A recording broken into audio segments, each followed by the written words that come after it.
اے ایمان والو، دگنا چوگنا سود نہ کھاؤ اور اللہ سے ڈرو تاکہ کامیاب ہو جاؤ،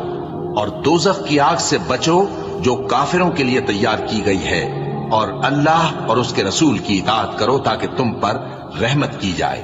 اور اپنے پروردگار کی بخشش اور اس بہشت کی طرف لپکو جس کا عرض آسمان اور زمین کے برابر ہے، اور جو پرہیزگاروں کے لیے تیار کی گئی ہے، جو آسودگی اور تنگی میں اپنا مال اللہ کی راہ میں خرچ کرتے ہیں اور غصے کو روکتے اور لوگوں کے قصور معاف کرتے ہیں، اور اللہ نیکوکاروں کو دوست رکھتا ہے۔ اور وہ کہ جب کوئی کھلا گناہ یا اپنے حق میں کوئی اور برائی کر بیٹھتے ہیں تو اللہ کو یاد کرتے اور اپنے گناہوں کی بخشش مانگتے ہیں، اور اللہ کے سوا گناہ بخش بھی کون سکتا ہے، اور جان بوجھ کر اپنے افعال پر اڑے نہیں رہتے۔ ایسے ہی لوگوں کا صلہ ان کے پروردگار کی طرف سے بخشش اور باغ ہیں